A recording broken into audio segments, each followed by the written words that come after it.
প্রাচীন যে ইতিহাস, যে হাঙ্গুল বা কোরিয়ান ভাষার যে বর্ণমালা তৈরি করেছেন, সেই দক্ষিণ কোরিয়ার রাজধানী সিউলের একদম প্রাণকেন্দ্রে যে খিয়নবক প্যালেস মাথা উঁচু করে দাঁড়িয়ে আছে, শত বছরের প্রাচীনতম এই প্যালেসটি আজ থেকে 500 বছর পূর্বে স্থাপিত হয় এই খিয়নবক গোয়ান প্যালেসটি। এখানে ইট, পাথর আর কাঠের কারুকার্যে এখানে কোরিয়ার যে ইতিহাস, ঐতিহাস আর সংস্কৃতিতে ঘেরা এই ভবনটি আজকে আপনার ক্যামেরা আবিষ্কার করবে এই খিয়নবক গোয়ান প্যালেসের আন্তঃপ্রান্ত। শেষ পর্যন্ত দেখতে থাকবেন আজকের ভিডিও। চলুন ভিতরে যাওয়া যাক।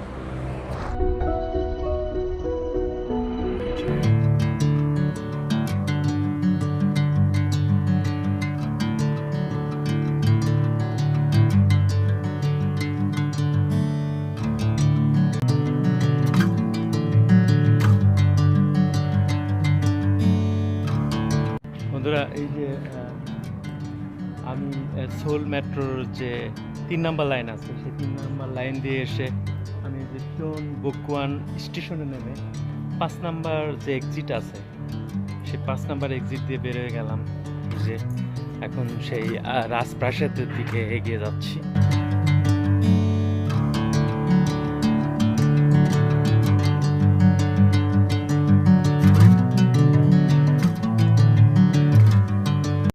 খিয়নবক প্যালেসের প্রবেশের পূর্বে এই কোরিয়ার যে সেজং দেওয়ান যে হাঙ্গুল বা কোরিয়ান ভাষার যে বর্ণমালা তৈরি করেছেন, সেই সেজং দেওয়ানের বিশাল এক মূর্তি, বিশাল এক ভাস্কর্য কোরিয়ার সরকার এখানে বানিয়ে রেখেছে। দেখুন এই যে কি সুবিশাল ইট পাথরের উঁচু উঁচু যে বিল্ডিং, তার পাশে উঁচু উঁচু যে পাহাড়, চারিদিকে যে প্রাচীর দেখছেন, দারুণ কারুকার্য এবং যে মেন ফটক।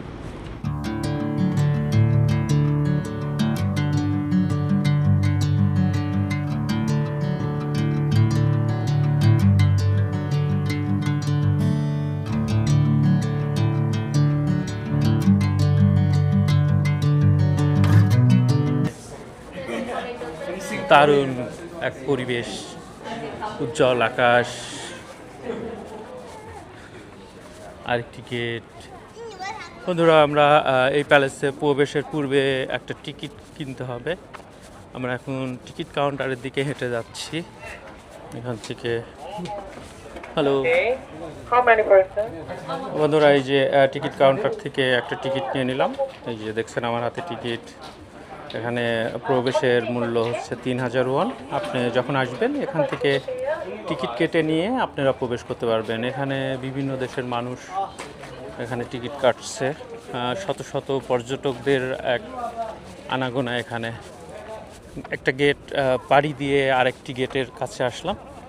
মানে গেটগুলো খুবই সুন্দর, অপরূপ কারুকার্য, কাঠের খোদাইকৃত গেটগুলো। আজ থেকে 500 বছর আগে 1395 সালে রাজা কিং তাইজো জনসন রাজবংশের সময় এটি স্থাপিত হয়।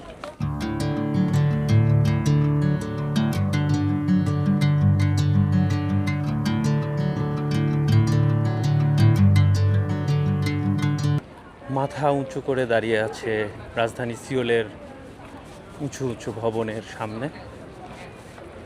দেখুন এই যে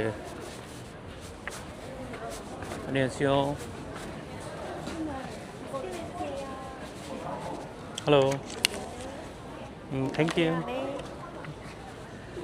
আমরা এই যে আমাদের টিকিট চেকিং হয়ে গেল।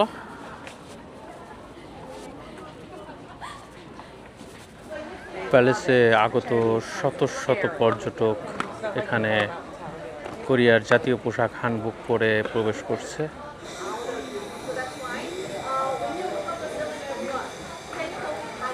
একজন দোভাষী, তিনি হচ্ছে বিভিন্ন দেশি মানুষকে অ্যাডভাইস দিচ্ছে যে কোথায় কি আছেন, কিভাবে দেখবেন।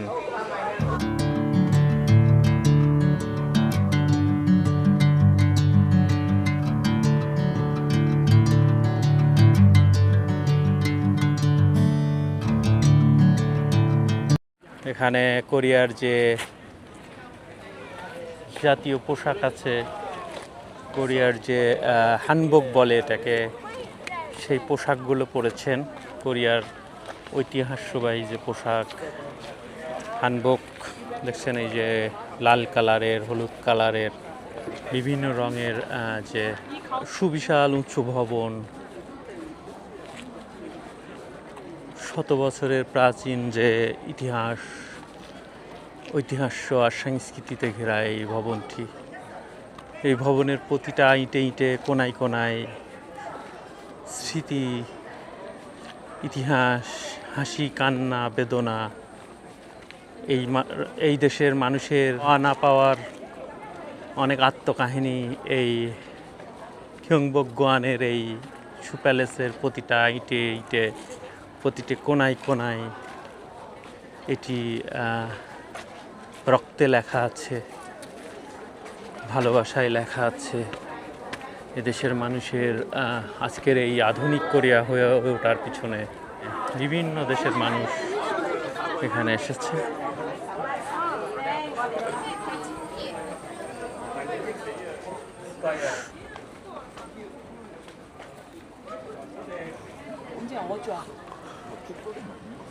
দেখুন এই যে রাজা কিং তাইজো, তিনি এই আসনে বসে থাকতেন।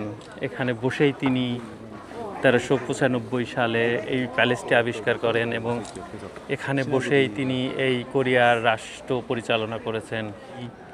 সিংহাসনে বসেই এই দেশের মানুষের ভাগ্য কিভাবে পরিবর্তন করা যায়, এই দেশের মানুষের কিভাবে শাসন করে রেখে দেশটাকে সুরক্ষিত রাখা যায়, দেশের মানুষকে কিভাবে নিরাপদভাবে রাখা যায়, সেই সংবিধান এখানেই বসেই রচনা করতেন কিং তাইজো। 1395 সালে এই প্যালেসের স্থাপনের পর থেকে এখানেই কোরিয়ার যে রাষ্ট্র পরিচালনার ভার এখানেই ছিল। বন্ধুরা, এই যে বন্ধুরা, আপনাদেরকে আমি যে আসনটি দেখালাম, গিয়ংবক গোয়ান যে প্যালেস, এই প্যালেসের মূল যে আসন, এটি সে আসন। এখানেই রাজা বসতেন এবং এখানে বসেই তিনি এই দক্ষিণ কোরিয়া শাসন করতেন। বন্ধুরা, চলুন ভিতরে আরও অনেক ভবন আছে, আরও অনেক কিছু আছে, সেটি আপনাদেরকে আবিষ্কার করে দেখাই। দেখুন, বিভিন্ন দেশের পর্যটকরা তারা দক্ষিণ কোরিয়ার যে জাতীয় পোশাক আছে হানবক, লাল, কমলা কালার, গোলাপি, সাদা হানবক পরে তারা এখানে এসেছেন এই গিয়ংবক গোয়ান প্যালেস দেখার জন্য। বিভিন্ন দেশ থেকে আগত শত শত পর্যটকদের এখানে এক মিলন মেলায় পরিণত হয়েছে।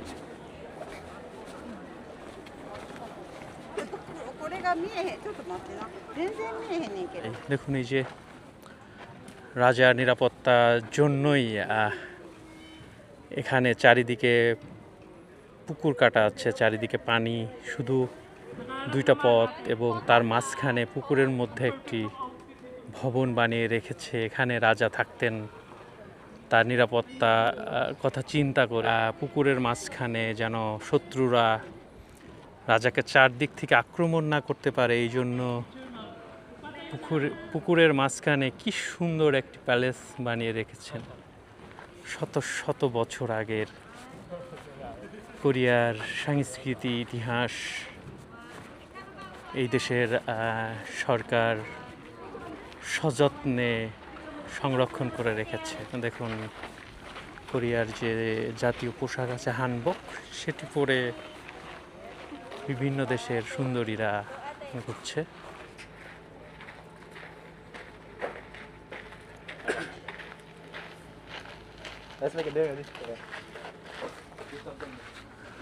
রাজার এই স্ত্রীরা এবং রাজার মা বাবা, আত্মীয় স্বজন, তারা এই ফটকের মধ্যে দিয়ে তারা তাদের ফ্যামিলি এখানে থাকতো। এই যে দেখছেন, বাড়ির মধ্যে ঢুকে পড়লাম রাজার বাড়িতে। দারুণ একটি রাজপ্রাসাদ দেখছেন।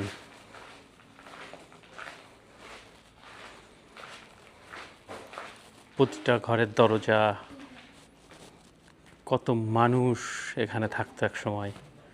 আজ থেকে 400-500 বছরের পুরাতন ইতিহাসকে বুকে লালন করে এই কোরিয়ার এই পুরাতন যে ঐতিহ্যবাহী বাড়িগুলো দেখছেন, কি সুন্দর, কি নিদারুণ।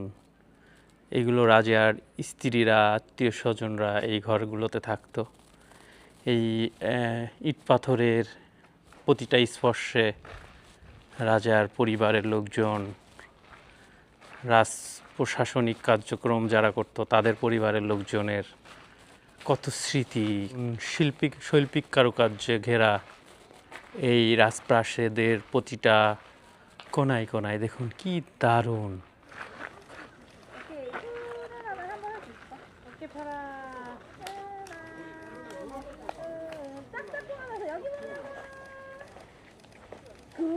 চারিদিকে সবুজ শ্যামলে ঘেরা একটি পুকুর, পুকুরে শাপলা ফুলের কড়িগুলো ফুটি ফুটি অবস্থায় আছেন। পানিতে ছোট ছোট মাছ, একটি প্যালেস, পাহাড় উকি দিচ্ছে রাজপ্রাসাদের কুঠির থেকে। এই রাজপ্রাসাদ যে রাজা বানিয়েছেন এই সবুজ শ্যামল অরণ্যের মাঝে, আমি নিশ্চিত রাজা একজন কবি ছিলেন। তার কল্পলোকের কাব্য দিয়ে তিনি কি নিদারুণ করে সৃষ্টি করেছে। পাহাড়ের নিচে চারিদিকে পাহাড় বেষ্টনী ঘেরা, তার মাঝখানে এই পুকুরের মাঝে ছোট্ট একটা কুঠির, যেখানে বসে রাজা অবসরে কফি খেত, চা খেত, বন্ধুদের সাথে আড্ডা করতো বন্ধুরা। দেখুন কি সুন্দর, অপলক দৃষ্টিতে চেয়ে থাকতে মন চায় এত সুন্দর নিদারুণ একটা দৃশ্য দেখলে। বন্ধুরা, এই মিউজিয়ামটি ঘুরে ঘুরে অনেক কিছু দেখলাম। কোরিয়ার প্রাচীনতম অনেক বিষয়ে জানতাম না এত বছর থাকার পরেও, আজকে অনেক কিছু দেখে দেখে শিখলাম। এই যে প্যালেসের ভিতরে কিভাবে রান্না করার জন্য যে খড়িগুলো বা লাকড়িগুলো কাটতো কিভাবে, সেটি দেখানো হয়েছে। পালকি বানিয়ে রেখেছেন। আজ থেকে 100 বছর আগে কোরিয়ানরা কিভাবে তারা হাঁড়ি পাতিলগুলো এভাবে বয়ে বেড়াতো। দেখুন এই যে প্রাচীন,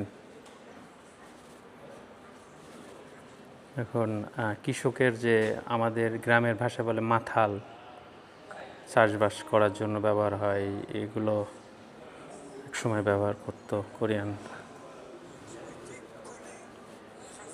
তারা চাষাবাদ করার জন্য এবং কৃষিকাজ করার জন্য এই ধরনের টুলসগুলো তারা ব্যবহার করত। এখন এই যে নিড়ানি, বিভিন্ন টুলস, রান্নাবান্না বা বিভিন্ন ধরনের খাবার সংরক্ষণ করার জন্য তারা এই ধরনের হাঁড়ি ব্যবহার করত। এখন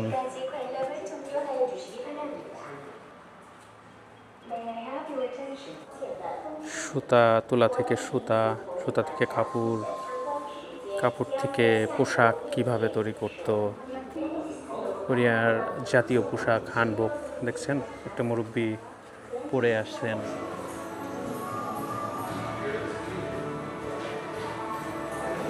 এখানে একটি থিয়েটার বানিয়ে রেখেছে। এখানে আপনি কোরিয়ার বিভিন্ন কালচার, বিভিন্ন কিছু এই থিয়েটারে প্রদর্শন করেন। মানুষ এখানে বসে এই থিয়েটারে এদের কালচারগুলো দেখেন। দেখুন কাঠ দিয়ে বানানো গেট সুন্দর করে খোদাই করে বানিয়ে রেখেছে। তাদের সংগ্রহে আজ থেকে শত শত বছর আগের লেখা তাদের বইগুলো দেখছেন, রাজারা লিখে রেখেছিল সেই বইগুলো। দেখুন এখানে রাজার একটি ভাস্কর্য বানিয়ে রেখেছে, কি সুন্দর করে, একদম জীবন্ত।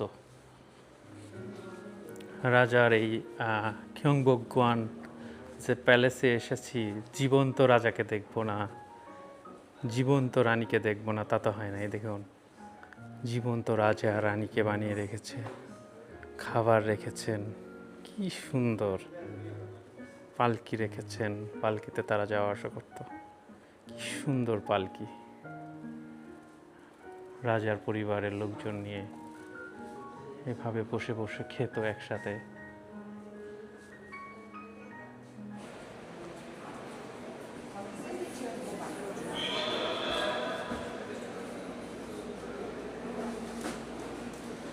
이거 뭐예요? 어린 주스? 3,500원이요. 전천도 이거 뭐예요? 오미자 스파클링 4,500원이요.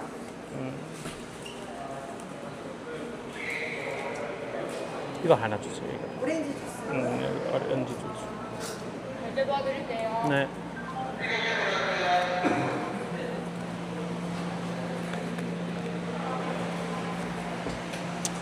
এই যে দেখছেন এখান থেকে অরেঞ্জ একটা জুস নিলাম, এই যে এখান থেকে, এটা 3500 ওয়ান দাম।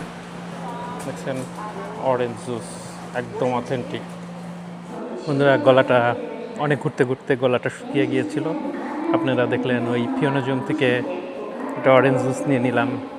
পিছনে হাজার হাজার পর্যটকের পদচারণায় আজকের এই পুরো ভ্রমণটা আপনারা কেমন উপভোগ করলেন অবশ্যই জানাবেন, যেন আমি পরবর্তীতে আপনাদেরকে অন্য কোনো জায়গায় ভিডিও করে দেখাতে পারি।